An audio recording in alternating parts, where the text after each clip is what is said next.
APJ Abdul Kalam की कहानी।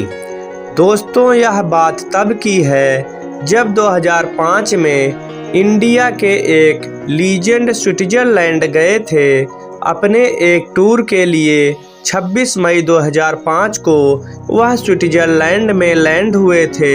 Switzerland से लौटने के बाद उनके याद में, उनके सम्मान में स्विट्जरलैंड गवर्नमेंट ने 26 मई को साइंस डे डिक्लेयर कर दिया था।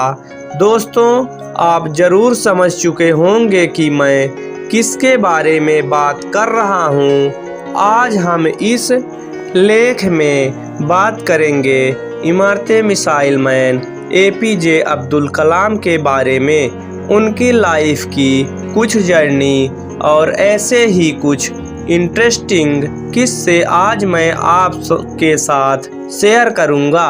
एपीजे अब्दुल कलाम का जन्म तमिलनाडु के रामेश्वरम शहर के एक छोटे से गांव धनुषकोडी में एक बहुत ही गरीब परिवार में हुआ था, जहां उनके पिता एक छोटी सी नाव चलाया करते थे, जिससे उनके फैमिली को मुश्किल से 2 वक्त की रोटी नसीब होती थी। उनके घर में कोई भी पढ़ा लिखा नहीं था, लेकिन उन्हें बचपन से ही पढ़ाई लिखाई का बहुत शौक था। गरीब होने के बावजूद उनकी फैमिली उन्हें पढ़ाई के लिए पूरी तरह से सपोर्ट करती थी। लेकिन एपीजे अब्दुल कलाम जी हर सुबह स्कूल जाने से पहले न्यूज़पेपर बेचा करते थे, ताकि उनकी फैमिली पर उनके पढ़ाई का ज़्यादा प्रेशर न आए। स्कूल में उनके मार्क्स उतने अच्छे नहीं आते थे, लेकिन वह हार्ड वर्किंग स्टूडेंट्स में से एक थे। उनका हमेशा सिर्फ एक फोकस रहता था कि हर दिन कुछ नया सीखा जाए, और इसलिए वह घंटों घंटों तक पढ़ाई किया करते थे। बचपन से ही वह इंडियन आर्मर्ड फोर्सेस की पायलट बनना चाहते थे, इसलिए उन्होंने अपनी स्कूलिंग खत्म होने के बाद मद्रास इंस्टीट्यूट ऑफ टेक्नोलॉजी के तहत एयर स्पेस इंजीनियरिंग में एडमिशन लिया। यह किस्सा तब का है जब वह मद्रास इंस्टीट्यूट ऑफ टेक्नोलॉजी में पढ़ रहे थे। उस वक्त वह एक सीनियर क्लास प्रोजेक्ट पर काम कर रहे थे, और उस प्रोजेक्ट के प्रोग्रेस को देखकर कॉलेज के टीचर उनसे बहुत गुस्सा हो गए। उन्होंने एपीजे अब्दुल कलाम से कहा कि अगर 3 दिन तक ये प्रोजेक्ट कंप्लीट नहीं हुआ तो मैं तुम्हारा स्कॉलरशिप कैंसिल कर दूंगा। यह बात सुनकर एपीजे अब्दुल कलाम बहुत घबरा गए, और उन्होंने दिन रात बैठकर 3 दिन के अंदर प्रोजेक्ट को कंप्लीट कर दिया।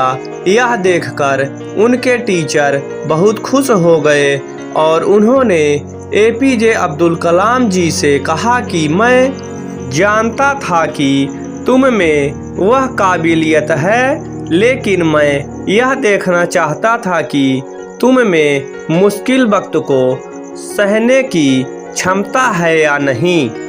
कॉलेज खत्म होने के बाद जब एपीजे अब्दुल कलाम जी ने इंडियन आर्मर्ड फोर्सेस में फाइटर पायलट की पोस्ट के लिए अप्लाई किया, तो उस वक्त सिर्फ 8 सीट खाली थी, और बदकिस्मती से उनका 9वां नंबर आया और वह आर्मर्ड फोर्सेस के लिए सेलेक्ट नहीं हो पाए।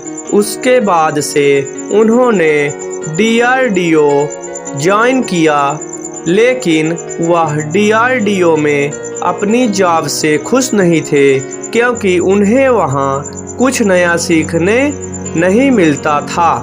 तभी उनकी मुलाकात हमारे इसरो के फाउंडर विक्रम साराभाई जी से हुई। उनको एपीजे अब्दुल कलाम जी की मेहनत और वक्त कुछ नया सीखने की चाह बहुत पसंद आई और उसके बाद उनका DRDO से इसरो में ट्रांसफ़र हुआ।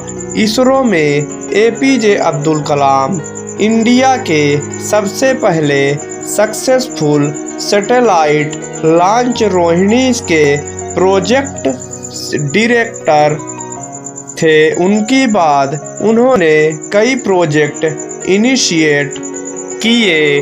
सन 1980 में पृथ्वी मिसाइल सक्सेसफुल लॉन्च करने के बाद उन्हें नासा ने जॉब ऑफर करने की कोशिश की, लेकिन उन्होंने उसे ठुकरा दिया। पृथ्वी मिसाइल के सक्सेसफुल लॉन्च होने के बाद इंडियन कैबिनेट के तहत रिसर्च के लिए 3.88 बिलियन के फंड्स अलाउट कर दिए गए, जिसके बाद एपीजे अब्दुल कलाम ने उनके टीम के साथ मिलकर अग्नि त्रिशूल, आकाश नाग जैसे कई बड़े मिसाइल लॉन्च किए। उनके लीडरशिप के अंदर इंडिया को सबसे बड़ी कामयाबी तब मिली जब 1998 में इंडिया ने सीक्रेटली सारे न्यूक्लियर बॉम्ब टेस्ट करके इंडिया को सारी दुनिया के सामने एक न्यूक्लियर पावर घोषित कर दिया, जिसके बाद एपीजे अब्दुल कलाम को मिसाइल मैन ऑफ इंडिया के नाम से बुलाया गया। सन 2002 में एपीजे इंडिया के 11वें प्रेसिडेंट बने। अपने प्रेसिडेंशियल टर्म के वक्त जब वह केरला विजिट के लिए गए थे, उस वक्त केरला उन्होंने 2 लोगों को केरला के राजभवन में प्रेसिडेंशियल गेस्ट इनवाइट किया था। वह 2 लोग कोई बड़े सेलिब्रिटी नहीं थे, बल्कि एक चपरासी था और एक छोटे से होटल का मालिक था। ऐसे ही एक किस्सा 2005 का है, जब उनकी फैमिली राष्ट्रपति भवन में रहने आई थी।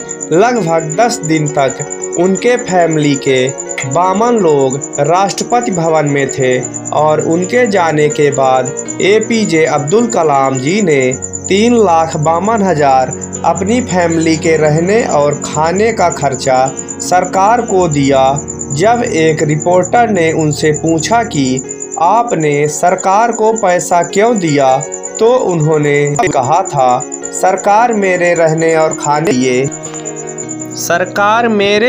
और खाने के पैसे देते हैं, ना कि मेरे फैमिली की, और इसी खुददारी ने पूरी दुनिया को इनसे प्यार करने पर मजबूर कर दिया।